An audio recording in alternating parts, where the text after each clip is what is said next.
ಮೈಸೂರು ಚಲೋ ಪಾದಯಾತ್ರೆ ಬಿಜೆಪಿ ಮತ್ತು ಜೆಡಿಎಸ್ ನಡೆಸ್ತಾ ಇರುವಂತಹ ಜಂಟಿ ಪಾದಯಾತ್ರೆ ಇದು. ಈ ಪಾದಯಾತ್ರೆ ನಾಳೆ ಸಮಾರೋಪ ಸಮಾರಂಭ ಇದೆ ಮೈಸೂರಿನಲ್ಲಿ.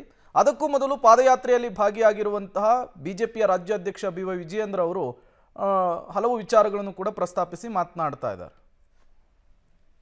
ನೀವು ಕೂಡ ವಿಜುವಲ್ಸ್ ಅನ್ನು ಗಮನಿಸ್ತಾ ಇದ್ದೀರಿ.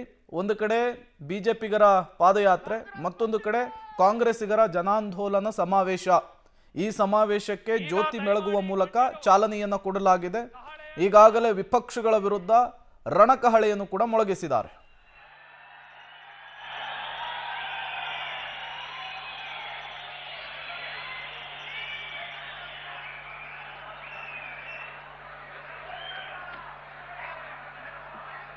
ಈ ಅಪರೂಪದ ಗ್ರಂಥವನ್ನ ಬಿಡುಗಡೆ ಮಾಡಿದ ಗಣ್ಯರಿಗೆ ಧನ್ಯವಾದಗಳು. ಈಗ ಈ ಐತಿಹಾಸಿಕ ಜನಾಂದೋಲನ ಉದ್ಘಾಟನೆ ಮಾಡಿದ ಕರ್ನಾಟಕ ಪ್ರದೇಶ ಕಾಂಗ್ರೆಸ್ ಸಮಿತಿಯ ಮಾನ್ಯ ಅಧ್ಯಕ್ಷರು ಹಾಗೂ ಕರ್ನಾಟಕ ಸರ್ಕಾರದ ಮಾನ್ಯ ಉಪಮುಖ್ಯಮಂತ್ರಿಗಳಾದ ಸನ್ಮಾನ್ಯ ಶ್ರೀ ಡಿ.ಕೆ. ಶಿವಕುಮಾರ್ ಅವರು ಈ ಐತಿಹಾಸಿಕ ಜನಾಂದೋಲನ ಸಮಾವೇಶನ ಕುರಿತು ಮಾತಾಡಬೇಕು ಅಂತ ವಿನಂತಿ ಮಾಡ್ತೀನಿ.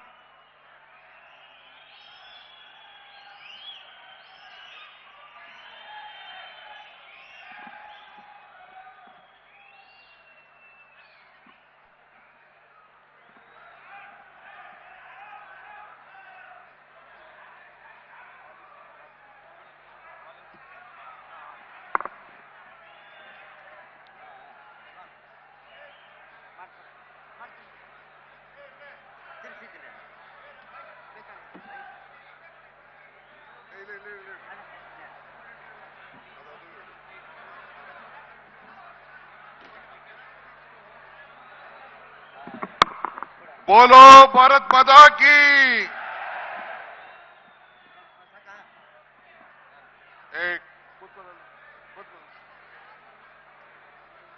ಕೂತ್ಕೊಳ್ರಿ, ಹಿಂದೆ ಇರೋಲ್ಲ ಅವರೆಲ್ಲ ಈಚೆವರು ಹೇಳ್ಸೋನೆಲ್ಲ. बोलो भारत माता की, कांग्रेस पार्टी की, सोनिया गांधी की, मल्लिकार्जुन खड़गे की, राहुल गांधी की, सिद्धरामैया की,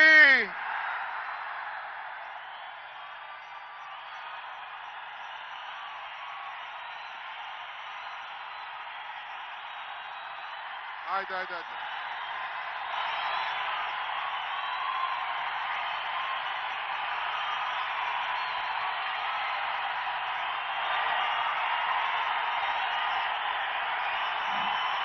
ಆಯ್ತು.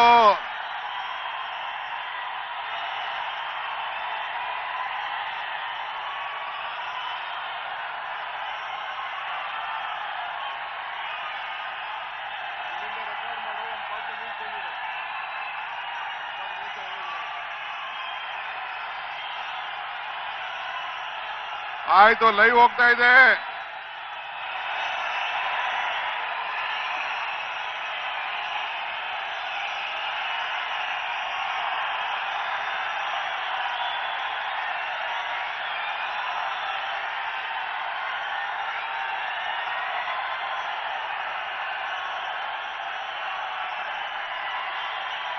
ಆಯ್ತಾಯ್ತು ಆಯ್ತು, ಬಂದವಳೆ. ವೇದಿಕೆಯಲ್ಲಿರುವಂತ ನಮ್ಮ ರಾಜ್ಯದ ಮುಖ್ಯಮಂತ್ರಿಗಳಂತ ಸಿದ್ದರಾಮಯ್ಯ ಸಾಹೇಬ್ರೆ, ನಮ್ಮ ಎಐಸಿಸಿಯ ಪ್ರಧಾನ ಕಾರ್ಯದರ್ಶಿಗಳು, ನಮ್ಮ ಸರ್ಕಾರವನ್ನ ತರಲಿಕ್ಕೆ ನಮಗೆಲ್ಲ ಮಾರ್ಗದರ್ಶನವನ್ನು ಕೊಟ್ಟಂತ ರಾಜ್ಯಸಭಾ ಸದಸ್ಯರು, ಹಿರಿಯರಾದಂತ ರಣದೀಪ್ ಸಿಂಗ್ ಸುರ್ಜಿವಾಲಾರವರೇ, ವೇದಿಕೆಯಲ್ಲಿರುವಂತ ನಮ್ಮ ಗೃಹ ಸಚಿವರೇ, ಎಲ್ಲ ಹಿರಿಯ ನನ್ನ ಮಂತ್ರಿಮಂಡಲದ ಎಲ್ಲ ನನ್ನ ಸಹೋದ್ಯೋಗಿಗಳೇ, ನಮ್ಮ ಶಾಸಕ ಮಿತ್ರರೇ, ಲೋಕಸಭಾ ಸದಸ್ಯಗಳೇ, ನಮ್ಮ ಕೆಪಿಸಿಸಿ ಎಲ್ಲ ನಮ್ಮ ಕಾರ್ಯಾಧ್ಯಕ್ಷಗಳೇ,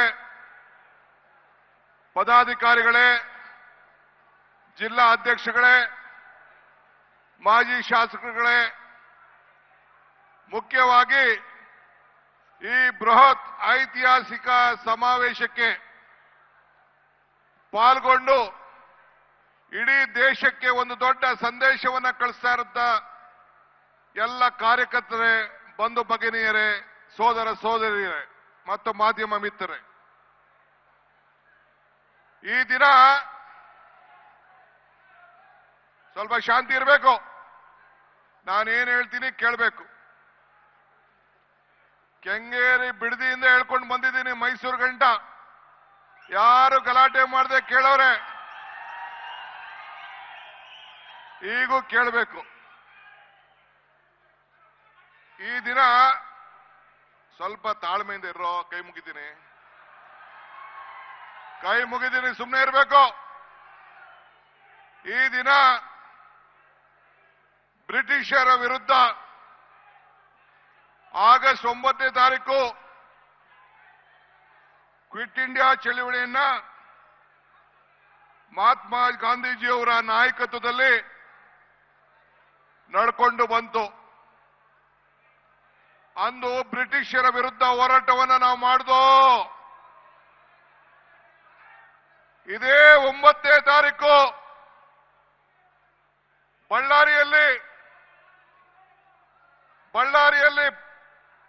ಬಳ್ಳಾರಿ ಪಾದಯಾತ್ರೆಯನ್ನು ಮಾಡಿ ಗಣಿ ದೊರೆಗಳ ವಿರುದ್ಧ, ಈ ದೇಶದ ಲೂಟಿಯನ್ನ ಹೊಡಿತಾ ಇರೋದ್ರ ವಿರುದ್ಧ 15 ವರ್ಷದ ಹಿಂದೆ ನಾವು ಬಳ್ಳಾರಿಯಲ್ಲಿ ಕ್ವಿಟ್ ಇಂಡಿಯಾ ಮೂವ್ಮೆಂಟ್ ದಿನ ಆಗಸ್ಟ್ 9ನೇ ದಿನ ಇದೇ ರೀತಿ ದೊಡ್ಡ ಸಮಾವೇಶವನ್ನ ಮಾಡ್ದು. ಇವತ್ತು ನಾವು ಕಾಂಗ್ರೆಸ್ ಪಕ್ಷದ ವತಿಯಿಂದ ಅಂದು ಬ್ರಿಟಿಷರ ವಿರುದ್ಧ ಹೋರಾಟ ಮಾಡ್ದೋ, ಇಂದು ಎನ್ಡಿಎ, ಬಿಜೆಪಿ, ಜನತಾದಳದ ವಿರುದ್ಧ ಇವತ್ತು ನಾವು ಹೋರಾಟವನ್ನು ಮಾಡಿ ಈ ದೇಶವನ್ನ ರಕ್ಷಣೆ ಮಾಡಲಿಕ್ಕೆ, ಸಂವಿಧಾನವನ್ನು ರಕ್ಷಣೆ ಮಾಡಲಿಕ್ಕೆ, ಈ ಬಡವರ ಕಲ್ಯಾಣವನ್ನು ಉಳಿಸಲಿಕ್ಕೆ, ನಮ್ಮ 5 ಗ್ಯಾರಂಟಿಗಳಿಂದ ಈ ಬಡವರಿಗೋಸ್ಕರ ಮಾಡಬೇಕು ಅಂತ ಹೊರಟಿರುವಂತ ಅನ್ಯಾಯದ ವಿರುದ್ಧ ಹೋರಾಟವನ್ನು ಮಾಡಲಿಕ್ಕೆ ಇವತ್ತು ಈ ಚಳವಳಿಯನ್ನ ನಾವು ಪ್ರಾರಂಭವನ್ನು ನಾವು ಮಾಡಿದ್ದೇವೆ. ಹುಡುಗ್ರ,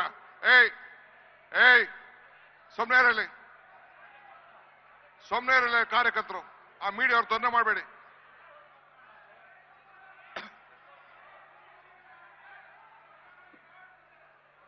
ಮೀಡಿಯಾಗೆ ತೊಂದರೆ ಮಾಡಬೇಡ, ಸುಮ್ನೆ ಇರಯ್ಯ. ಅವ್ರು ಹೊರಗಡೆ ಕಳಿಸ್ತಾ ಇದ್ದಾರೆ, ನೀನ್ ಕೈ ಮುಗಿದೀನಿ, ಸುಮ್ನೆ ಇರೋ, ನೀನ್ ಕೈ ಮುಗಿತೀನಿ. ಪಾಪ ಅವರೆಲ್ಲ ಹೊರಗಡೆ ದೇಶಕ್ಕೆ ಕಳಿಸ್ತಾ ಇದ್ದಾರೆ, ಸುಮ್ನೆ ಇರು. ಒಂದು ಈ ಸಂದರ್ಭ ಹೇಳಲಿಕ್ಕೆ ಬಯಸ್ತಾ ಇದ್ದೇನೆ, ಈ ಪಾದಯಾತ್ರೆ ಜನತಾದಳದವರು, ಬಿಜೆಪಿಯವರು ಸೇರಿ ಮಾಡ್ತಾ ಇದ್ದಾರೆ. ಪಾದಯಾತ್ರೆ ಅಲ್ಲ ಇದು. ಅವರ ಏನು ಈ ಒಂದು ಪಾದಯಾತ್ರೆ ಮಾಡ್ತಾ ಇದ್ದಾರೆ, ಪಾಪ ವಿಮೋಚನೆ ಯಾತ್ರೆಯನ್ನ ಇವತ್ತು ಮಾಡ್ತಾ ಇದ್ದಾರೆ. ಅದು ನಮ್ಮದು ಅಧರ್ಮಿಗಳ ವಿರುದ್ಧ ಧರ್ಮಯುದ್ಧ, ನಮ್ಮದು ಅನ್ಯಾಯದ ವಿರುದ್ಧ ನ್ಯಾಯ ಯುದ್ಧ, ನಮ್ಮದು ಅಸತ್ಯದ ವಿರುದ್ಧ ಸತ್ಯ ಯುದ್ಧ. ಅದನ್ನ ಮಾಡಲಿಕ್ಕೆ ಇವತ್ತು ನಾವೆಲ್ಲ ಇಲ್ಲಿ ಸೇರಿದ್ದೇವೆ. ಈ ದೇಶಕ್ಕೆ ಕಾಂಗ್ರೆಸ್ ಪಕ್ಷ ಒಂದು ದೊಡ್ಡ ಇತಿಹಾಸ ಇದೆ. ಬ್ರಿಟಿಷರ ವಿರುದ್ಧ ಹೋರಾಟವನ್ನು ಮಾಡಿ ನಿಮಗೆ ಸಂವಿಧಾನವನ್ನು ತಂದುಕೊಟ್ಟು, ಈ ದೇಶಕ್ಕೆ ಸ್ವಾತಂತ್ರ್ಯವನ್ನು ತಂದುಕೊಟ್ಟು, ಎಲ್ಲ ವರ್ಗದ ಜನರಿಗೆ ರಕ್ಷಣೆಯನ್ನು ಕೊಟ್ಕೊಂಡು ನಾವು ಬರ್ತಾ ಇದ್ದೇವೆ. ನಾನು ಯಾವಾಗಲೂ ಒಂದು ಮಾತು ಹೇಳ್ತಾ ಇರ್ತೇನೆ, ಕಾಂಗ್ರೆಸ್ ಶಕ್ತಿ ಈ ದೇಶದ ಶಕ್ತಿ, ಕಾಂಗ್ರೆಸ್ ಇತಿಹಾಸ ಈ ದೇಶದ ಇತಿಹಾಸ. ಕಾಂಗ್ರೆಸ್ ಅಧಿಕಾರಕ್ಕೆ ಬಂದ್ರೆ ಎಲ್ಲ ವರ್ಗದ ಜನರ ಅಧಿಕಾರಕ್ಕೆ ಬಂದಂಗೆ ಅಂತ ಹೇಳಿ ಇವತ್ತು ಈ ಒಂದು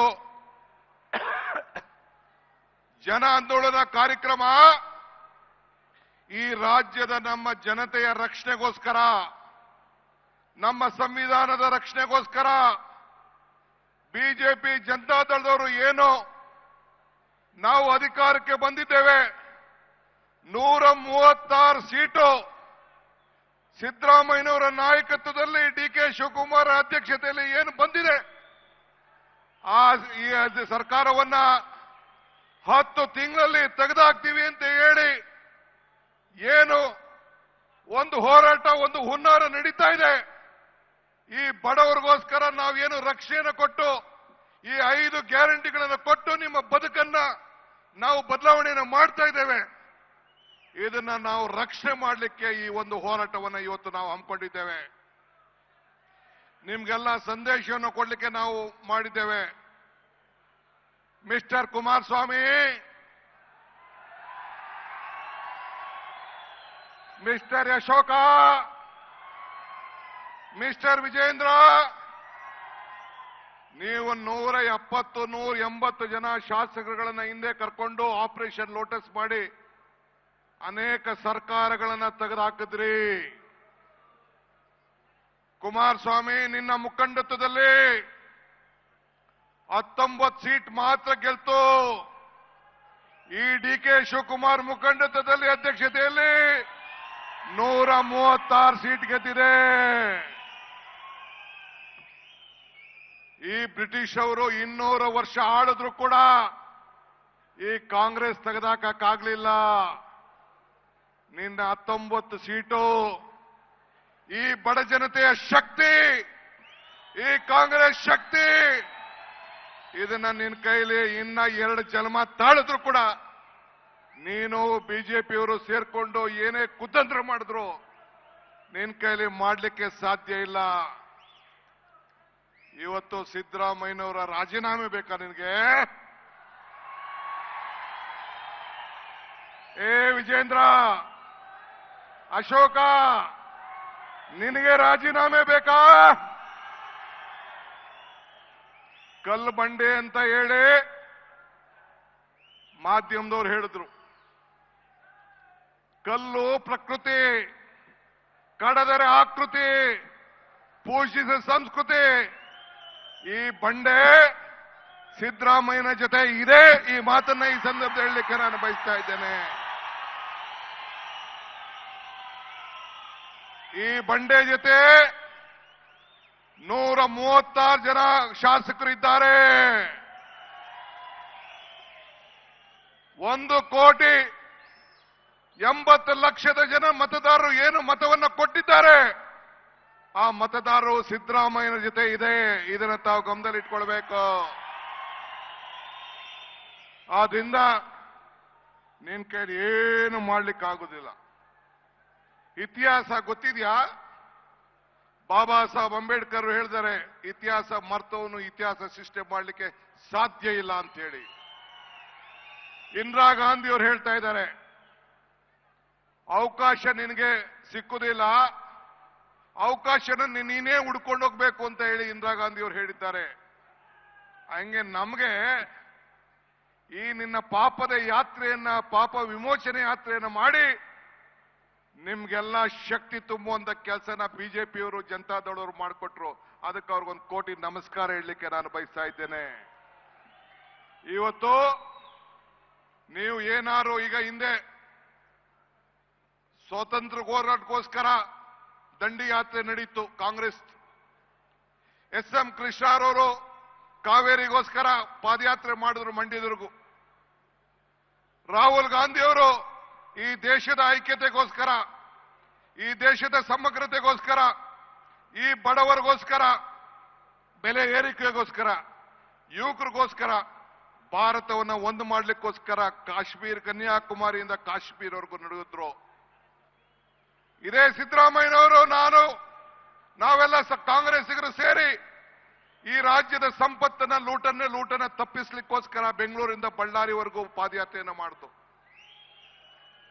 ಈ ಕಾವೇರಿ ನದಿಯ ರಕ್ಷಣೆಗೋಸ್ಕರ, ಕಾವೇರಿ ಜಲಾನಯ ಪ್ರದೇಶದ ನೀರಿಗೋಸ್ಕರ ಮಂಡ್ಯ, ಮೈಸೂರು, ಚಾಮರಾಜನಗರ, ಹಾಸನ, ಬೆಂಗಳೂರಿನ ಕುಡಿಯೋ ನೀರಿಗೋಸ್ಕರ ಇವತ್ತು ಮೇಕೆದಾಟು ಪಾದಯಾತ್ರೆ ಮಾಡ್ದು. ಆ ಮೇಕೆದಾಟು ಪಾದಯಾತ್ರೆ ಮಾಡಿದಾಗ ಎಲ್ಲ ವೇದಿಕೆಯಲ್ಲಿರುವಂತ ಎಲ್ಲ ನಮ್ಮ ನಾಯಕರ ಮೇಲೆಲ್ಲ ಕೇಸ್ ಹಾಕ್ಸಿದ್ರಿ, ಎಲ್ಲರೂ ಕೂಡ ಕೇಸ್ ಹಾಕ್ಸಿದ್ರಿ. ಕೋವಿಡ್ ನೆಪ ಹೇಳಿ ನಮ್ಮ ಇದನ್ನ ತಡೆ ಒಟ್ಟಿದ್ರಿ. ಆದ್ರೆ ನಿಮ್ಮ ಕೇಸಿಗೆ ಎದುರುಕೊಳ್ಳಿಲ್ಲ, ಈ ಪ್ರಾಣಕ್ಕೆ ಎದುರುಕೊಳ್ಳಿಲ್ಲ. ಹೋರಾಟವನ್ನು ಮಾಡಿ ಹೆಜ್ಜೆ ಹಾಕುತ್ತೇವೆ, ನೀರಿಗೂ ಹೆಜ್ಜೆ ಹಾಕುತ್ತೇವೆ, ನಮ್ಮ ಹಕ್ಕು ನಮ್ಮ ನೀರು ಅಂತೇಳಿ ಹೋರಾಟ ಮಾಡಿ ಪಾದಯಾತ್ರೆಯನ್ನ ನಾವು ಮಾಡ್ದೋ. ಈ ನಾಡಿನ ರೈತರಿಗೋಸ್ಕರ, ಈ ನಾಡಿನ ನೀರಿನ ರಕ್ಷಣೆಗೋಸ್ಕರ, ಈ ನಾಡಿನ ಜಲದಗೋಸ್ಕರ ನಾವು ಹೋರಾಟವನ್ನು ಮಾಡ್ದೋ. ನಿಮ್ಮ ಯಾತ್ರೆ ಎಂತಕ್ಕೆ? ಕುಮಾರಸ್ವಾಮಿ ಏನ್ ಹೇಳಿದ್ರು, GT ದೇವೇಗೌಡರು ಏನ್ ಹೇಳಿದ್ರು, ಅದನ್ನ ಮುಂದಕ್ಕೆ ನಾನು ನಿಮ್ಗೆಲ್ಲ ತೋರಿಸೋನಿದ್ದೇನೆ. ಬಂಧುಗಳೇ, ಈಗಾಗಲೇ ನಾನು ಹೇಳ್ದಂಗೆ ನಮ್ಗೆ ಒಂದು ದೊಡ್ಡ ಅವಕಾಶವನ್ನ ತಾವೆಲ್ಲ ಸೇರಿ ಮಾಡಿಕೊಟ್ಟಿದ್ದೀರಿ. 2023ರಲ್ಲಿ ನಮ್ಗೆ ಕಾಂಗ್ರೆಸ್ ಪಕ್ಷಕ್ಕೆ 43% ಮತವನ್ನ ಕೊಟ್ಟಿದ್ದೀರಿ, ಜನತಾದಳಕ್ಕೆ 9% ಮತವನ್ನ ಕೊಟ್ಟಿದ್ದೀರಿ, ಲೋಕಸಭೆಯಲ್ಲಿ 45% ಕೊಟ್ಟಿದ್ದೀರಿ, ಜನತಾದಳಕ್ಕೆ 5%, ಬಿಜೆಪಿ 1 ಸೀಟ್ ಇದ್ದೋ ನಾವು, ಈಗ ಬಿಜೆಪಿ 17 ಸೀಟ್ ಆಗಿದೆ. ಅವ್ರು 2 ಸೀಟ್ ಗೆದ್ದಿದ್ದಾರೆ.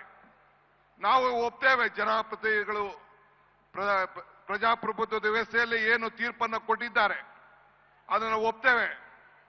ಆದರೆ ನಾವು ಏನಾರು ನೀವು 10 ತಿಂಗಳಲ್ಲಿ ಈ ಸರ್ಕಾರ ಹಳ್ಳಾಡ್ತೀನಿ ಅಂತ ಏನು ಭ್ರಮೆಯಲ್ಲಿದ್ದೀರಲ್ಲ, ಇದು ಸಾಧ್ಯ ಇಲ್ಲ ಅನ್ನೋದು ಕೂಡ ತಾವೆಲ್ಲ ಗಮನದಲ್ಲಿಟ್ಕೊಳ್ಬೇಕು. 10 ವರ್ಷ ಅಲ್ಲ, 10 ತಿಂಗಳಲ್ಲ, ಇನ್ನು 10 ವರ್ಷ ಆದ್ರೂ ಕೂಡ ಈ ಸರ್ಕಾರನ ಮುಟ್ಲಿಕ್ಕೆ ಸಾಧ್ಯ ಇಲ್ಲ. 10 ವರ್ಷ ಆದ್ರೂ ಸಾಧ್ಯ ಇಲ್ಲ, ಇದು ಗಮನದಲ್ಲಿಟ್ಕೊಳ್ಬೇಕು. ಇವತ್ತು ಬಂಧುಗಳೇ, ನಾನು ಹೇಳೋದಿಷ್ಟೇ, ಇವತ್ತು ಒಂದು ಮೂಢ ಹಗರಣದ ಗಮನದಲ್ಲಿಟ್ಕೊಂಡು ಮುಖ್ಯಮಂತ್ರಿ ರಾಜೀನಾಮೆ ಕೊಡಬೇಕು ಅಂತ ಹೇಳಿ ಬಂದಿದ್ದೀರಿ. ಏನ್ ಮೂಢ ಹಗರಣ, ಏನ್ ನಡೆದಿದೆ? ನಾವೆಲ್ಲ ಮಾನವೀಯರು. ಇವತ್ತು ಪಾರ್ವತಿ ಸಿದ್ದರಾಮಯ್ಯನವರ ಧರ್ಮಪತ್ನಿ, ಆ ಹೆಣ್ಣು ಮಗಳಿಗೆ ಅವ್ರ ಅಣ್ಣ ಒಂದು ಜಮೀನನ್ನ ಖರೀದಿ ಮಾಡಿಬಿಟ್ಟು ಅರ್ಶನ ಕುಂಕುಮಕ್ಕೋಸ್ಕರ ಹೆಣ್ಮಕ್ಳಿಗೆ ಒಂದು 3 ಎಕರೆ ಜಮೀನನ್ನ ಕೊಡ್ತಾರೆ. ಬರೀ 3 ಎಕರೆ ಜಮೀನನ್ನ ಕೊಡ್ತಾರೆ. ಮೂಡಾರವರು ಅಕ್ರಮವಾಗಿ ಆ ಜಮೀನನ್ನ ಒತ್ತಾಯಿಸ್ಕೊಳ್ತಾರೆ. ನೀವು ನಿಮ್ಮ ಮನೆ ಹೆಣ್ಮಕ್ಳಿಗೆ, ನಿಮ್ಮ ತಂಗಿದೀರ್ಗೆ, ನಿಮ್ಮ ಅಕ್ಕದಿರ್ಗೆ ಏನೋ ದುಡ್ಡು, ಚಿನ್ನನೋ, ಕಾಸೋ, ಜಮೀನೋ ಕೊಡ್ತೀರಿ. ತನ್ನ ಕುಟುಂಬವನ್ನ ರಕ್ಷಣೆ ಮಾಡ್ಕೊಳ್ಳಿಕ್ಕೆ ಆ ತಾಯಿ ಕಾಪಾಡಿಕೊಂಡು ಕುಡ್ಕೆಯಲ್ಲಿ, ಮಡಕೆಯಲ್ಲಿ, ಬ್ಯಾಂಕಲ್ಲಿ ಇಟ್ಕೊಂಡು ಆ ಮಕ್ಕಳನ್ನ ರಕ್ಷಣೆ ಮಾಡ್ಕೊಳ್ಳಿಕ್ಕೆ ಇರೋದು ನಮ್ಮ ಭಾರತೀಯ ಸಂಸ್ಕೃತಿ, ಅದು ನಮ್ಮ ಧರ್ಮ. ಅದಕ್ಕೆ ಆ ಹೆಣ್ಣುಮಗಳು ಆ ಜಮೀನನ್ನ ಇಟ್ಕೊಂಡು ಕಾಪಾಡಿಕೊಂಡು ಬಂದಿರ್ತಾಳೆ. ಪಾಪ ಸಿದ್ದರಾಮಯ್ಯನವರು ಬೆಂಗಳೂರಿನಲ್ಲಿ ರಾಜಕಾರಣ ಮಾಡ್ತಾ ಇದ್ದಾರೆ, ರಾಜ್ಯದ ಉದ್ದಗಲೂ ಕೂಡ ಹೋರಾಟ ಮಾಡ್ತಾ ಇದ್ದಾರೆ. ಆಮೇಲೆ ಅವ್ರಿಗೆ ಗೊತ್ತಾಗ್ತದೆ, ನನ್ನ ಧರ್ಮಪತ್ನಿಗೆ ಅವ್ರ ಅಣ್ಣ ಒಂದು 3 ಎಕರೆ ಜಮೀನನ್ನು ಕೊಟ್ಟಿದ್ದಾರೆ ಅಂತೇಳಿ. 3 ಎಕರೆ ಜಮೀನನ್ನು ಕೊಟ್ಟಿದ್ದಾರೆ. ಸರ್ಕಾರದವರು ಒತ್ತುವರಿ ಮಾಡ್ಕೊಂಡಿದ್ದಾರೆ. ಅಕ್ವಿಷನ್ ಮಾಡ್ಕೊಂಡಿಲ್ಲ. ಸರ್ಕಾರದವರು ಅಕ್ವಿಷನ್ ಮಾಡ್ಕೊಂಡಿಲ್ಲ. ಡಿನೋಟಿಫಿಕೇಶನ್ ಆಗಿದ್ದಂತ ಜಮೀನನ್ನ ಸರ್ಕಾರದ ಈತ ಖರೀದಿ ಮಾಡಿಕೊಂಡು ಆ ಅಕ್ಕಂಗೋ ತಂಗಿಗೋ ಜಮೀನನ್ನ ಕೊಟ್ಟಿದ್ದಾರೆ. ಆ ಜಮೀನನ್ನ ಕೊಟ್ಟದ್ದನ್ನ ಸರ್ಕಾರಕ್ಕೆ ಹೋಗಿ ನನ್ನ ಜಮೀನನ್ನ ನನಗೆ ಕೊಡಿ ವಾಪಸ್ಸು ಅಂತ ಕೇಳ್ಕೊಳ್ತಾ ಇದ್ದಾರೆ ಪಾರ್ವತಿಯವರು. ಕೇಳ್ಕೊಂಡದನ್ನ ಸರ್ಕಾರ ತೀರ್ಮಾನ ಮಾಡಿ, ಇಲ್ಲಮ್ಮ 100ಕ್ಕೆ 100 3 ಎಕರೆ ಕೊಡಿ, 3 ಎಕರೆ ತಗೊಂಡಿದ್ದೀರಿ, 3 ಎಕರೆ 19 ಕುಂಟೆ ಕೊಡಿ ಅಂತ ಕೇಳ್ತಾರೆ. ಆಗುದಿಲ್ಲ ಅಮ್ಮ, ಕಾನೂನು ಈ ರೀತಿ ಇದೆ, ದಯವಿಟ್ಟು 3 ಎಕರೆ ಸರಿಯಾಗಿ ನನ್ನಂತವನಾಗಿದ್ರೆ ನಂದು ಹೋರಾಟ ಬೇರೆ ಇರೋದು. ಆದ್ರೆ ಪಾಪ ಹೆಣ್ಮಗಳು ಅರ್ಧ ಜಮೀನಿಗೆ ಮೂಡಾರವ್ರೇನೋ ಅಗ್ರಿಮೆಂಟ್ ಮಾಡ್ಕೊಂಡ್ರು ಅಂತೇಳಿ ಅಗ್ರಿಮೆಂಟ್ ಮಾಡಿಕೊಟ್ಟು ನಯವಾಗಿ ಅವ್ರಿಗೆ ಟ್ರಾನ್ಸ್ಫರ್ ಮಾಡ್ಕೊಡ್ತಾರೆ ಸರ್ಕಾರಕ್ಕೆ. ಮಾಡಿಕೊಟ್ಟು ನೀವು ಎಲ್ಲಿ ಜಮೀನು ಕೊಡ್ತೀರೋ ಕೊಡಿ ಅಂತ ಕೇಳ್ತಾರೆ. 14 ಸೈಟ್ ಕೊಟ್ಟಿದ್ದಾರೆ. ಸರ್ಕಾರದವರು ಮೂಡಾದವರು ಒತ್ತುವರಿ ಮಾಡ್ಕೊಂಡವ್ರು ಅವರು. ಈಗ ನೀವು ನಿಮ್ ಜಮೀನು, ನಿಮ್ ಪಕ್ಕದಲ್ಲಿ ಯಾವ್ದಾದ್ರು ಜಮೀನು ಯಾರು ಒತ್ತುವರಿ ಮಾಡ್ಕೊಂಡ್ರೆ ಸುಮ್ನೆ ಇರ್ತೀರಾ? ಸುಮ್ನೆ ಇರ್ತೀರಾ? ಓಲೆ ಪಾರ್ವತಿ ಅಕ್ಕ ಯಾವ್ದಾದ್ರು ಜಮೀನ್ಗೆ ಒತ್ತುವರಿ ಮಾಡ್ಕೊಂಡು ಹೋಗಿದ್ರಾ? ಯಾರು ಕಳ್ತನ ಮಾಡಿದ್ರಾ? ಯಾವುದು ಇಲ್ಲ.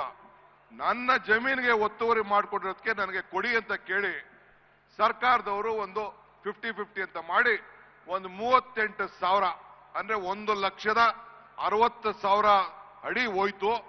38,000 ಅಡಿ ಸೈಟ್ ಅನ್ನ ಡೆವಲಪ್ಡ್ ಸೈಟ್ ಅಂತ ಕೊಟ್ಟಿರ್ತಾರೆ. ಏನ್ ತಪ್ಪಿದೆ? ಏನ್ ಮಾಡಬಾರ್ದು ಮಾಡಿದೆ? ಏನ್ ಮುಖ್ಯಮಂತ್ರಿಗಳು ಏನಾದ್ರು ಸಿದ್ದರಾಮಯ್ಯನವರು ನನ್ನ ಹೆಂಡತಿಗೆ ಈ ಜಮೀನನ್ನ ಬರ್ಕೊಡಿ ಅಂತ ಹೇಳಿ ಏನಾದ್ರು ಬರ್ದಿದಾರಾ? ಆದೇಶ ಮಾಡಿದಾರಾ? ಅಧಿಕಾರ ದುರುಪಯೋಗ ಮಾಡ್ಕೊಂಡಿದ್ದಾರಾ? ಏನು ಇಲ್ಲ. ಓಲಿ ಆಯ್ತಪ್ಪ, ಏನಾದ್ರು ತಪ್ಪು ಮಾಡಿದ್ದ ಆಗ್ಬರಲ್ಲ. ಇದನ್ನ ಯಾವ ಕಾಲದಲ್ಲಿ ಕೊಟ್ರಿ? ಬೊಮ್ಮಾಯಿಯವರೇ, ನೀನೇ ಮುಖ್ಯಮಂತ್ರಿ ಆಗಿದ್ದಾಗ, ಬೈರತಿ ಬಸವರಾಜ್ ಮಂತ್ರಿ ಆಗಿದ್ದಾಗ, ಸುರೇಶನ್ ಕಾಲದಲ್ಲ, ಸಿದ್ದರಾಮಯ್ಯನವ್ರ ಕಾಲದಲ್ಲ, ಇದಕ್ಕೆ ಅದೇ ಒಂದು ಸೈಟ್ ಅನ್ನ ಕೊಟ್ಟಿದ್ದಾರೆ. ಏನ್ ಇದನ್ನ ತೆಗೆದುಕೊಂಡು ನಿಮ್ಮ ತಟ್ಟೆಲಿ ಯಗಣಗಳಿವೆ, ನೋಣ ಅಲ್ಲ ಯಗಣಗಳಿವೆ. ಆ ಯಗಣ ಈಗ ಇದರಲ್ಲಿ ಅಸೆಂಬ್ಲಿಯಲ್ಲಿ ಸಿದ್ದರಾಮಯ್ಯನವರು ಹೇಳಿದ್ರು 25 ಹಗರಣಗಳು, ಬೋವಿ ಹಗರಣ, ಯಡಿಯೂರಪ್ಪನ ಹಗರಣ, PSI ಹಗರಣ, ಹಿಂಗೆ ದೊಡ್ಡ ಪಟ್ಟಿ ಇದೆ. ನಮ್ಮ ಮಂತ್ರಿಗಳು ಕೆಲವೆಲ್ಲ ಪರಮೇಶ್ವರ್ ಅವರೆಲ್ಲ ಕೆಲವು ಬಿಡಿಸಿ ಹೇಳ್ತಾರವೆಲ್ಲ. ಬಿಟ್ಕಾಯಿನ್ ಹಗರಣ, ಮೈನಿಂಗ್ ಹಗರಣ ನಿನ್ನೆ ಮೊನ್ನೆಯಿಂದ ತೋರಿಸ್ತಾ ಇದ್ದಾರೆ. ಏನ್ ಬಹಳ ಕ್ಲೀನ್ ಸ್ವಾಮಿ, ಬಹಳ ಕ್ಲೀನ್ ಸ್ವಾಮಿ ಅಂತೆ. ಕುಮಾರಸ್ವಾಮಿ ಬಹಳ ಕ್ಲೀನ್ ಅಂತೆ, ಬಹಳ ಕ್ಲೀನ್ ಸ್ವಾಮಿ ಅಂತೆ. ನನಗೆ ಗೊತ್ತಿಲ್ಲ. ಮೊನ್ನೆ ಆಫೀಸರ್ಗಳು ಕೇಳಿದೆ ಏನಪ್ಪಾ ಅಂತ ಅನ್ಬಿಟ್ಟು, ಒಂದು 50 ಡಿನೋಟಿಫಿಕೇಶನ್ ಕೇಸ್ಗಳು, 50 ತತ್ತಿನದನ್ನ ತತ್ತಿನೇ ಅಣ್ಣ, ತತ್ತಿನೇ ಈಗ ಬೇಡ. ಯಾರು ಹೇಳ್ತಾ ಇದ್ರು ಟಿವಿಲಿ, ನನ್ಗೆ ಗೊತ್ತಿಲ್ಲ, ನಾನು ಇನ್ನ ನೋಡ್ಲಿಲ್ಲ. ಇಲ್ಲೇ ನಿಮ್ಮ ಕಡೆ ಹೋರಾಟ ಮಾಡ್ಕೊಂಡು ಬರ್ತಾ ಇದೆ. ಎಲ್ಲ ದೊಡ್ಡ ಗವರ್ನರ್ಗೂ ಬರ್ದವ್ರಂತೆ ಲೋಕಾಯುಕ್ತದವರು. ಅವೆಲ್ಲ ಆಮೇಲೆ ಚರ್ಚೆ ಮಾಡ್ತೀನಿ, ಈಗೆಲ್ಲ ಚರ್ಚೆ ಮಾಡ್ತೀನಿ. ಸೊ ಹಂಗೆ ನಿಂದು ಬರೀ ಯೂ ಟರ್ನ್ ಮಾಡ್ಕೊಂಡು ಜನರಿಗೆ ಬಿಜೆಪಿಯವರು ಸೇರಿ, ಅಲ್ಲ ವಿಜೇಂದ್ರ, ನಿಮ್ಮಪ್ಪ ಯಾಕೆ ರಾಜೀನಾಮೆ ಕೊಟ್ರು? 2 ಬಾರಿ ನಿಮ್ ತಂದೆ ಯಾಕೆ ರಾಜೀನಾಮೆ ಕೊಟ್ರು? ಫಸ್ಟ್ ಅದು ನೀನ್ ಲೆಕ್ಕ ಇಡಬೇಕು. ಇಲ್ಲಿ ನಾಳೆ ಮೈಸೂರಲ್ಲಿ ಬಂದು ಇದೇ ವೇಕಿದೆ ಇಲ್ಲಿ ಭಾಷಣ ಮಾಡ್ತೀಯಲ್ಲ, ನೀನು ವಿದೇಶಕ್ಕೆ ಲಕ್ಷ್ಮೀ ವಿಲಾಸ್ ಬ್ಯಾಂಕ್ನಿಂದ ವಿದೇಶಕ್ಕೆ RTGS ಮಾಡಿದ್ಯಲ್ಲ, ಯಾಕೆ ಮಾಡ್ದೆ? ಯಾಕೆ ನಿಮ್ಮಪ್ಪ ಕಣ್ಣೀರ್ ಹಾಕಿದ್ರು? ಇದಕ್ಕೆ ಉತ್ತರ ಹೇಳ್ಬೇಕು ಫಸ್ಟು, ಆಮೇಲೆ ಉತ್ತರ ಹೇಳ್ಬೇಕು. ಉತ್ತರ ಹೇಳ್ಬಿಟ್ಟು ಆಮೇಲೆ ಏನ್ ಎಲ್ಲ ಜಾತಿ ಎಲ್ಲ ಧರ್ಮ ರಾಜೀನಾಮೆ ಅಂತೆ. ಯಾವ ರಾಜೀನಾಮೆ? ಯಾರು ರಾಜೀನಾಮೆ?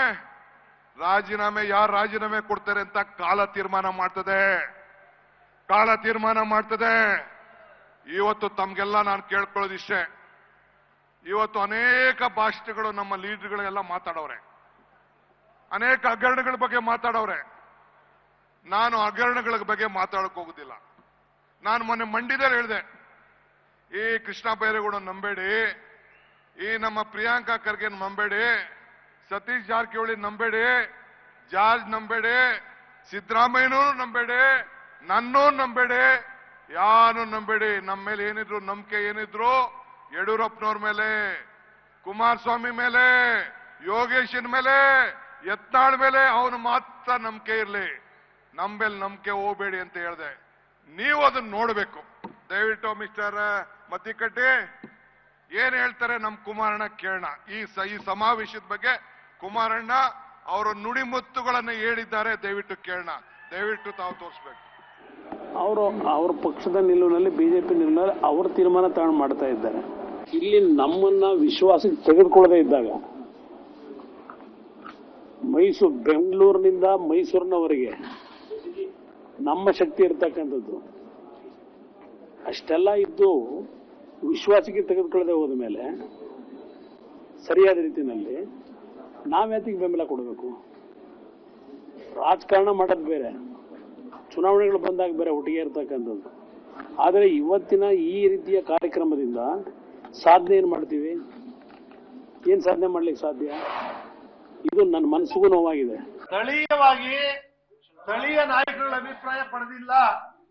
ಮೊದಲು ನಮ್ಮ ನಾಯಕರು ಮಾತಾಡ್ತೀವಿ. ಮೊದಲು ನಾವು ಅವ್ರ ಜೊತೆ ಮಾತಾಡಿ ಅವ್ರ ಜೊತೆ ಮಾತಾಡ್ತೀವಿ. ನಮ್ಮ ಕೋರ್ ಕಮಿಟಿ ತೀರ್ಮಾನದಿಂದಲೇ ನಮ್ಮ ನಾಯಕರ ಕೈಲೂ ಕೂಡ ಮಾತಾಡ್ತೀವಿ. ಅವ್ರನ್ನು ಕೂಡ ಒಪ್ಪಿಸ್ಬೇಕು, ಅವ್ರಿಗೂ ಒಪ್ಪಬೇಕು. ಜನಗಳ ತೀರ್ಪು, ಜನಗಳ ಅಭಿಪ್ರಾಯಕ್ಕೆ ಎಲ್ಲರೂ ಕೂಡ ಮನ್ನಣೆ ಕೊಡಬೇಕು. ಅವ್ರಿಗೂ ಮಾತಾಡ್ತೀವಿ. ಮಾನ ಮರ್ಯಾದೆ ಇದೆ ಅವನಿಗೆ. ಯಾವನು ಕಾಸ್ಗೋಸ್ಕರ ಎಗಡ ತಿನ್ನೋದಕ್ಕೆ ನಾವು ದೇವೇಗೌಡ ಹುಟ್ಟಿಲ್ಲ, ನಮ್ಮಪ್ಪ ಅದು ಕುಡಿಸ್ಲಿಲ್ಲ. ಕಾಂಗ್ರೆಸ್ ಪಕ್ಷದ ವತಿಯಿಂದ ಅಂದು ಬ್ರಿಟಿಷರ ವಿರುದ್ಧ ಹೋರಾಟ ಮಾಡ್ದೋ, ಇಂದು NDA ಬಿಜೆಪಿ ಜನತಾದಳದ ವಿರುದ್ಧ ಇವತ್ತು ನಾವು ಹೋರಾಟವನ್ನು ಮಾಡಿ ಈ ದೇಶವನ್ನ ರಕ್ಷಣೆ ಮಾಡಲಿಕ್ಕೆ, ಸಂವಿಧಾನವನ್ನ ರಕ್ಷಣೆ ಮಾಡಲಿಕ್ಕೆ, ಈ ಬಡವರ ಕಲ್ಯಾಣವನ್ನು ಉಳಿಸಲಿಕ್ಕೆ, ನಮ್ಮ 5 ಗ್ಯಾರಂಟಿಗಳಿಂದ ಈ ಬಡವರಿಗೋಸ್ಕರ ಮಾಡಬೇಕು ಅಂತ ಹೊರಟಿರುವಂತ ಅನ್ಯಾಯದ ವಿರುದ್ಧ ಹೋರಾಟವನ್ನು ಮಾಡಲಿಕ್ಕೆ ಇವತ್ತು ನಾವು ಕಾಂಗ್ರೆಸ್ ಪಕ್ಷದ ವತಿಯಿಂದ ಅಂದು ಬ್ರಿಟಿಷರ ವಿರುದ್ಧ ಹೋರಾಟ ಮಾಡ್ದೋ, ಇಂದು NDA ಬಿಜೆಪಿ ಜನತಾದಳದ ವಿರುದ್ಧ ಇವತ್ತು ನಾವು ಹೋರಾಟವನ್ನು ಮಾಡಿ ಈ ದೇಶವನ್ನ ರಕ್ಷಣೆ ಮಾಡಲಿಕ್ಕೆ, ಸಂವಿಧಾನವನ್ನ ರಕ್ಷಣೆ ಮಾಡಲಿಕ್ಕೆ, ಈ ಬಡವರ ಕಲ್ಯಾಣವನ್ನು ಉಳಿಸಲಿಕ್ಕೆ, ನಮ್ಮ 5 ಗ್ಯಾರಂಟಿಗಳಿಂದ ಈ ಬಡವರಿಗೋಸ್ಕರ ಮಾಡಬೇಕು ಅಂತ ಹೊರಟಿರುವಂತ ಅನ್ಯಾಯದ ವಿರುದ್ಧ ಹೋರಾಟವನ್ನು ಮಾಡಲಿಕ್ಕೆ ಇವತ್ತು ಈ ಪಾದಯಾತ್ರೆ ಜನತಾದಳದವರು ಬಿಜೆಪಿಯವರು ಸೇರಿ ಮಾಡ್ತಾ ಇದ್ದಾರೆ. ಪಾದಯಾತ್ರೆ ಅಲ್ಲ ಇದು. ಅವರ ಏನು ಈ ಒಂದು ಪಾದಯಾತ್ರೆ ಮಾಡ್ತಾ ಇದ್ದಾರೆ, ಪಾಪ ವಿಮೋಚನೆ ಯಾತ್ರೆಯನ್ನ ಇವತ್ತು ಮಾಡ್ತಾ ಇದ್ದಾರೆ. ಅದು ನಮ್ಮದು ಸ್ಪಷ್ಟವಾದಂತ ಮಾತು. ಕುಮಾರಸ್ವಾಮಿ ಅವರ ಚರಿತ್ರೆನೇ ಹಾಗೆ ಸ್ವಾಮಿ, ನಂಬಿದವರನ್ನ ಮುಗಿಸುವಂತಹದ್ದು, ಸಂದರ್ಭಕ್ಕೊಂದು ಬಣ್ಣ ಬದಲಾಯಿಸುವ ಈ ನವೀನ ಸಾಂದರ್ಭಿಕ ಶಿಶುವಿನ ಪಿತೂರಿಯೇ ಪಿತ್ರಾರ್ಜಿತ ಆಸ್ತಿ ಹೇಳೋಕೆ ಇಚ್ಛೆ ಪಡ್ತಾನೆ.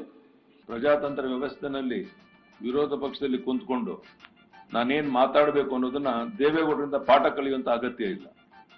ನಾಡಿನ 6.5 ಕೋಟಿ ಜನ ಎಲ್ಲವನ್ನ ನೋಡಿದ್ದಾರೆ. ವಾಸ್ತವಿಕ ಸತ್ಯಾಂಶವನ್ನ ಜನರಿಗೆ ತಿಳಿಸುವಂತ ಪ್ರಯತ್ನ ಮಾಡಿದ್ದೇನೆ. ಅವರು ಮಾಡಿದಂತ ಎಲ್ಲ ಹಗರಣಗಳನ್ನ, ಕೆಲವು ಅಂಶಗಳನ್ನ ಬಯಲು ಮಾಡಿದ್ದೇನೆ. ಬರುವಂತ ದಿವಸಗಳಲ್ಲಿ ಇನ್ನು ಅನೇಕ ಏನು ನಾವು ಸತ್ಯ ಹರಿಶ್ಚಂದ್ರ ನಮ್ಮ ಮನೆ ಹುಟ್ಟಿದ್ರು ಅನ್ನೋ ರೀತಿ ಮಾತನಾಡ್ತಾರಲ್ಲ ಅಪ್ಪ ಮಕ್ಕಳು, ಅದಕ್ಕೆ ಏನೇನು ಮಾಹಿತಿಗಳನ್ನ ಇನ್ನೂ ಹೆಚ್ಚು ಕೊಡ್ಬೇಕಾಗಿದೆಯೋ ಹಂತವಾಗಿ ಕೊಡ್ತೇನೆ. ನಿಮ್ಮನ್ನ ಮುಖ್ಯಮಂತ್ರಿ ಮಾಡ್ತೀವಿ, 2,500 ಕೋಟಿ ರೂಪಾಯಿ ಸಜ್ಜೆ ಮಾಡಿಡ್ರಪ್ಪ. ನಾಡ್ಡಾರ ಮನೆ ಕರ್ಕೊಂಡು ಹೋಗ್ತೀವಿ, ಅಮಿತ್ ಶಾ ಮನೆ ಹಿಂಗೆಲ್ಲ ನಡೀತಾವು. ಅದಕ್ಕೆ ಭ್ರಷ್ಟಾಚಾರ ಬರೇ ಅವರೇ ಮಾಡ್ಯಾರ್ತದ ಹೇಳುವಲ್ಲ.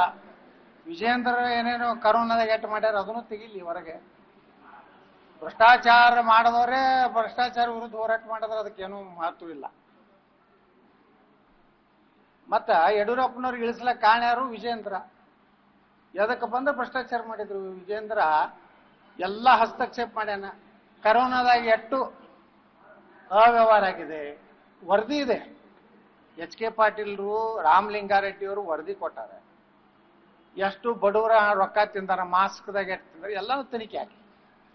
ಭ್ರಷ್ಟಾಚಾರ ವಿರುದ್ಧ ಹೋರಾಟ ಮಾಡ್ಲಕತ್ತಾರಲ್ಲ, ಎಲ್ಲಾ ಭ್ರಷ್ಟಾಚಾರ ವಿರುದ್ಧನು ತನಿಖೆ ಆಗ್ಬೇಕು. ಅದು ಯಾವುದೇ ಹೇಳ್ತಾರ ಇದರಲ್ಲಿ ನಾವು ವಾಲ್ಮೀಕಿದು ತೆಗೆದುಕೊಳ್ಳಿ, ಅವ್ರು ಏನ್ ಹೇಳ್ತಾರೆ, ನಿಮ್ದು ಬೋವಿ ಇದರಲ್ಲಿ ಹಗರಣ ಆಗಿದೆ, ತಾಂಡಾ ಅಭಿವೃದ್ಧಿ ನಿಗಮದಾಗ ಹಗರಣ ಆಗಿದೆ, ತೆಗೀರಪ್ಪ. ಹಂಗಾದ್ರೆ ಎಲ್ಲರದು ತುಡುಗುರ್ದು ಎಲ್ಲರದು ಹೊರಗೆ ಬರಲಿ. ನಾ ಹೈಕಮಾಂಡಕ್ಕೂ ಹೇಳ್ತೇನೆ, ಇಂಥ ಭ್ರಷ್ಟ ಕುಟುಂಬವನ್ನ ಬಿಜೆಪಿ ಅಧ್ಯಕ್ಷರಾಗಿ ಮುಂದುವರಿಸಬೇಕಾ? ಹಾಗಾದ್ರೆ ನರೇಂದ್ರ ಮೋದಿ ಅವರು ಇವತ್ತೇನು ದೇಶದ ಜನರಿಗೆ ಏನ್ ಹೇಳ್ತಾರ, ವಂಶವಾದ ಭ್ರಷ್ಟಾಚಾರ ನಾವು ಒಪ್ಪುದಿಲ್ಲ ಅಂತ ಹೇಳ್ತಾರ. ಅದಕ್ಕೆ ಭ್ರಷ್ಟಾಚಾರನೇ ಯಾರು ವಿಜೇಂದ್ರ ಅದಾನೆ. ವಿಜೇಂದ್ರ ಭ್ರಷ್ಟಾಚಾರ ಹೊರಗೆ ಹಾಕಲಿ. 25 ರೂಪಾಯಿದ ಮಾಸ್ಕ್ ಯಡಿಯೂರಪ್ಪನವರ ನೀವು. ಸೊ ಇದು ಕಾಂಗ್ರೆಸ್ ಸಮಾವೇಶದಲ್ಲಿ DK ಶಿವಕುಮಾರ್ ಅವರು ಮಾತನಾಡ್ತಾ ಹಿಂದೆ ಯಾರ್ಯಾರು ಏನೇನು ಮಾತನಾಡಿದ್ರು ಅವುಗಳನ್ನೆಲ್ಲ ಒಂದಿಷ್ಟು ಕ್ಲಿಪ್ಗಳನ್ನು ಹೇಳ್ತಾ ಇದ್ರು. ಯಡಿಯೂರಪ್ಪನವ್ರು ಏನು ಮಾತನಾಡಿದರು, ಯತ್ನಾಳ್ ಅವ್ರು ಏನು ಮಾತನಾಡಿದರು, ವಿಜಯೇಂದ್ರ ಅವ್ರ ಬಗ್ಗೆ ಅವ್ರು ಏನು ಮಾತಾಡಿದರು, ದೇವೇಗೌಡರ ಬಗ್ಗೆ ಏನು ಮಾತನಾಡಿದರು, ಯಡಿಯೂರಪ್ಪನವ್ರು ದೇವೇಗೌಡರ ಬಗ್ಗೆ, ದೇವೇಗೌಡರು BJPಯ ಬಗ್ಗೆ ಏನೆಲ್ಲ ಮಾತನಾಡಿದರು, ವಿಜಯೇಂದ್ರ ಅವ್ರ ಬಗ್ಗೆ ಯತ್ನಾಳ್ ಅವ್ರು ಏನು ಮಾತಾಡಿದರು, ಇವೆಲ್ಲವನ್ನ ಕೂಡ ಒಂದೊಂದಾಗಿ ಎಳೆಯಾಗಿ ಬಿಚ್ಚಿಡ್ತಾ DK ಶಿವಕುಮಾರ್ ಮಾತನಾಡ್ತಾ ಹೋದರು. ಸೊ ಎಲ್ಲವನ್ನ ಕೂಡ ಈಗ ಸಮಾವೇಶದಲ್ಲಿ ಮುಕ್ತವಾಗಿ ಹೇಳ್ತಾ ಇದ್ದಾರೆ. ಇಷ್ಟೆಲ್ಲ ಮಾತನಾಡಿದವ್ರು ನೀವು ಹೆಂಗೆ ಜೊತೆಗಿದ್ದೀರಾ ಅಂತ ಪ್ರಶ್ನೆಯನ್ನ ಮಾಡ್ತಾ ಇದ್ದಾರೆ.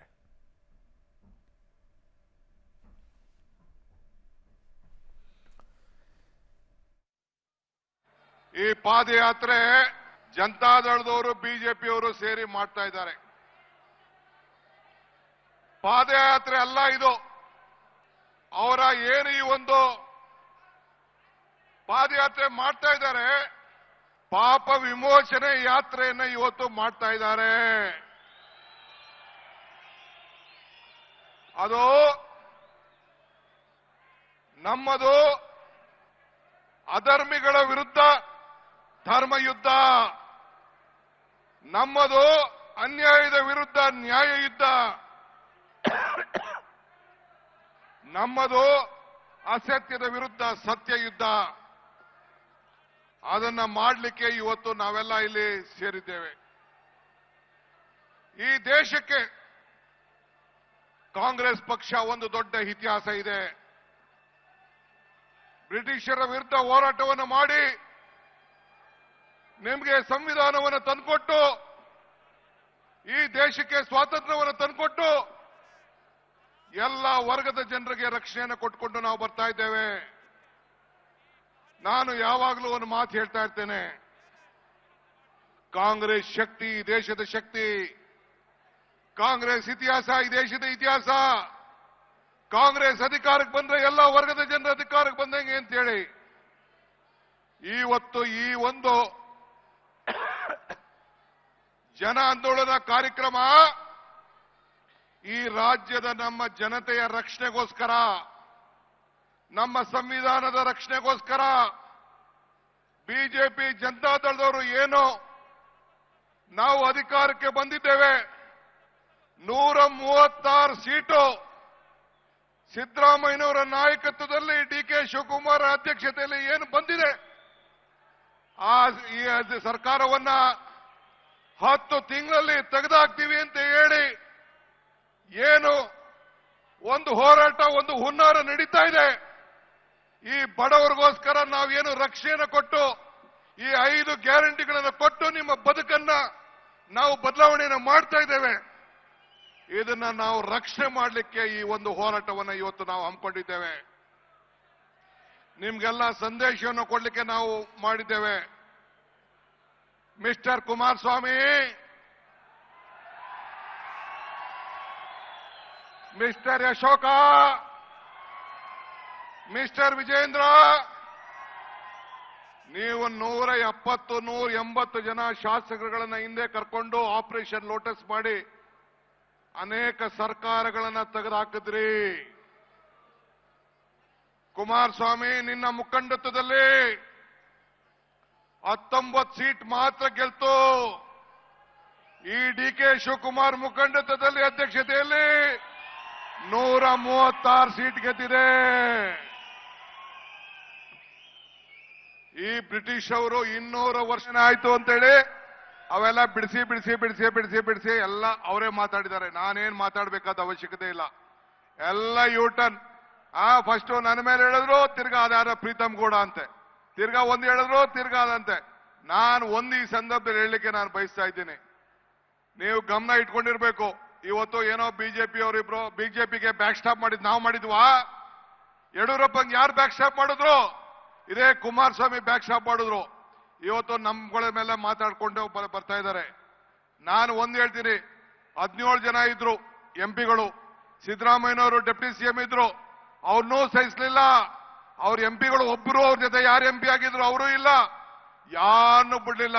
ಅವ್ರ ಮಕ್ಕಳುಗಳಿಗೆ ದಾರಿ ಮಾಡ್ಕೊಳ್ಳೋಕೋಸ್ಕರ ಎಲ್ಲ ಜನತಾದಳದ ಎಲ್ಲ ನಾಯಕರುಗಳೆಲ್ಲ ಪಾರ್ಟಿ ಬಿಟ್ಟು ಓಡಿಸಿ ಕುಟುಂಬಕ್ಕೆ ಅನುಕೂಲ ಏನ್ ಮಾಡಬೇಕೋ ಮಾಡ್ಕೊಂಡು ಬಂದ್ರು. ಇದು ಜನತಾದಳದ ಇತಿಹಾಸ. ನಾನು ಒಂದ್ ಹೇಳ್ತೀನಿ, ಈಗ ನೋಡಿ ಮಗನ್ ತೊಂದರೆ ಆಯ್ತದೆ ಅಂತ ಹೇಳಿ ಇನ್ನೊಬ್ಬ ಮಗನ ಮೇಲೆ ಕೇಸ್ ಹಾಕಿಸಿ ಅವ್ರನ್ನೂ ಬಿಡ್ಲಿಲ್ಲ. ಆ MP ಅವ್ರನ್ನೂ ಬಿಡ್ಲಿಲ್ಲ, ಯಾರನ್ನೂ ಬಿಡ್ಲಿಲ್ಲ. ಹಂಗೆ ಸಿದ್ದರಾಮಯ್ಯನ್ ಬಿಡ್ತಾರೇನ್ರಿ, ನಮ್ಮನ್ನು ಬಿಡ್ತಾರೇನ್ರಿ? ಸೊ ಯಾರನ್ನೂ ಸಹಿಸೋದಿಲ್ಲ. ಚಲರಾಯ ಸ್ವಾಮಿ ಇರ್ಬೋದು, ಬೇರೆ ನಾಯಕರು, ಬಿ ಎಲ್ ಶಂಕರ್ ಇಲ್ಲೇ ಇದ್ದಾರೆ, ಜಾಲಪ್ಪ ಇದ್ದಾರೆ, ನಮ್ಮ ಇವರು ರಾಯರೆಡ್ಡಿ ಇದ್ದಾರೆ. 17 ಜನ ಗೆದ್ದಿದ್ರು, ಒಬ್ರು ಕೂಡ ಅವ್ರ ಜೊತೆಲಿಲ್ಲ. ಯಾಕಿಲ್ಲ? ಯಾರು ರಾಜಕಾರಣ ಮಾಡ್ತಾರೆ, ಯಾರು ಬೆಳಿತಾರೆ, ಮುಂದಕ್ಕೆ ನನ್ನ ಕುಟುಂಬಕ್ಕೆ ತೊಂದರೆ ಆಗ್ತದೆ ಅಂತೇಳಿ ಅವ್ರನ್ನ ತೆಗೆದಾಕುವಂತ ಕೆಲಸವನ್ನ ಇವತ್ತು ಮಾಡ್ಕೊಂಡು ಬಂದಿದ್ದಾರೆ. ಆದ್ರೆ ಕೊನೆ ಕಾಲ ಬಂದಿದೆ. ನಾನು ಹೆಚ್ಚಿಗೆ ಏನು ಹೇಳ್ಬೇಕಾದಿಲ್ಲ. ಇನ್ನ ರಾಜ್ಯದ ಮುಖ್ಯಮಂತ್ರಿಗಳು ಮಾತಾಡಬೇಕು. ಒಂದು ತಿಳ್ಕೊಳ್ಳಿ, 2ನೇ ಬಾರಿಗೆ ಕಾಂಗ್ರೆಸ್ ಪಕ್ಷದಿಂದ ಒಬ್ಬ ಹಿಂದುಳಿದ ವರ್ಗದ ನಾಯಕ ಈ ರಾಜ್ಯದ ಮುಖ್ಯಮಂತ್ರಿ ಆಗಿದ್ದಾನೆ. ಇಡೀ ಭಾರತ ನೋಡ್ತಾ ಇದೆ. ಅವ್ರನ್ನ ತೆಗಿಬೇಕು, ಅವ್ರ ಸಂಚು ಮಾಡಬೇಕು, ಅಸೂಯೆಯಿಂದ ಅಧಿಕಾರದಿಂದ ಇಳಿಸಬೇಕು ಅಂತೇಳಿ ಪ್ರಯತ್ನ ಮಾಡ್ತಾ ಇದ್ದಾರೆ. ಇದು ಸಾಧ್ಯ ಇಲ್ಲ.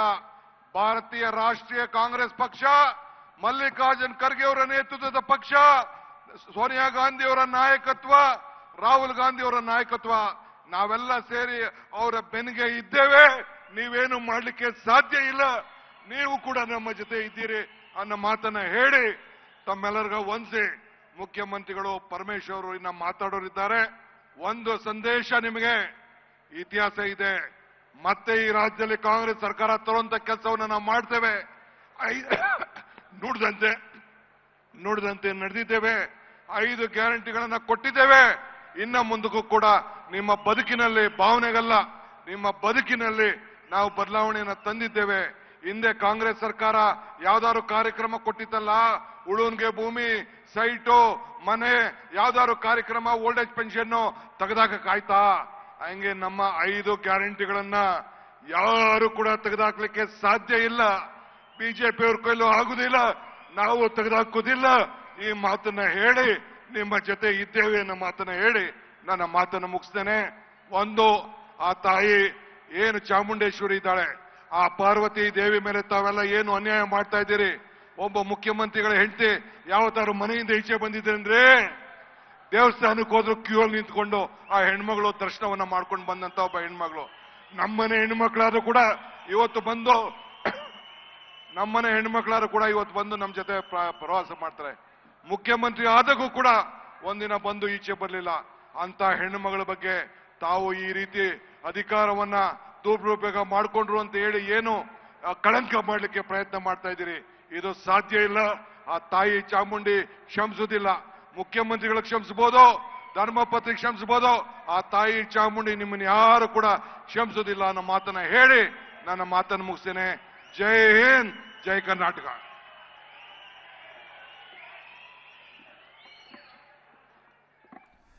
ಸೊ ಆಕ್ರೋಶ ಭರಿತರಾಗಿಯೇ ಡಿ ಕೆ ಶಿವಕುಮಾರ್ ಅವರು ಮಾತನಾಡಿದ್ರು. ನಿಮ್ಮನ್ನು ಯಾವತ್ತೂ ಕೂಡ ಕ್ಷಮಿಸೋದಿಲ್ಲ. ಸಿದ್ದರಾಮಯ್ಯನವರು ಕ್ಷಮಿಸಬಹುದು, ಸಿದ್ದರಾಮಯ್ಯನವರ ಪತ್ನಿಯವರು ಕ್ಷಮಿಸಬಹುದು, ಆದರೆ ತಾಯಿ ಚಾಮುಂಡೇಶ್ವರಿ ಮಾತ್ರ ಕ್ಷಮಿಸೋದೇ ಇಲ್ಲ ನಿಮಗೆ ಅಂತ ಹೇಳಿ ಇಲ್ಲಿಯವರೆಗೂ ಕೂಡ ಸಿದ್ದರಾಮಯ್ಯನವರ ಪತ್ನಿ ಯಾವ ಚುನಾವಣೆಯಲ್ಲೂ ಕೂಡ ಕಾಣಿಸ್ಕೊಳ್ಳಿಲ್ಲ, ಎಲ್ಲೂ ಕೂಡ ಕಾಣಿಸ್ಕೊಳ್ಳಿಲ್ಲ. ಅಂಥವ್ರ ಬಗ್ಗೆ ನೀವು ಮಾತನಾಡ್ತಾ ಇದ್ದೀರಲ್ಲ ಅಂತ ಹೇಳಿ, ನಮ್ಮ ಮನೆಯಲ್ಲಾದರೂ ಕೂಡ ಆಚೆ ಬರ್ತಾರೆ ಚುನಾವಣೆ ಸಂದರ್ಭದಲ್ಲಿ ಅನ್ನುವಂಥದ್ದನ್ನು ಡಿ ಕೆ ಶಿವಕುಮಾರ್ ಅವರ ಪತ್ನಿ ಮತ್ತು ಕುಟುಂಬದವ್ರ ಬಗ್ಗೆ ಹೇಳ್ತಾ ಇದ್ದಿದ್ದು. ಬಟ್ ಸಿದ್ದರಾಮಯ್ಯನವರ ಪತ್ನಿಯವರು ಆ ರೀತಿಯಾಗಿ ರಾಜಕೀಯದಲ್ಲಿ ಎಲ್ಲೂ ಕೂಡ ಕಾಣಿಸ್ಕೊಳ್ಳಿಲ್ಲ. ಅಂಥವ್ರ ಬಗ್ಗೆ ಎಲ್ಲ ನೀವು ಮಾತಾಡ್ತಾ ಇದ್ದೀರಲ್ಲ, ಕಳಂಕವನ್ನು ಹೊರಿಸುವಂಥ ಕೆಲಸವನ್ನು ಮಾಡ್ತಾ ಇದ್ದೀರಲ್ಲ ಅಂತೆಲ್ಲ ಕಿಡಿಕಾರಿದ್ದಾರೆ.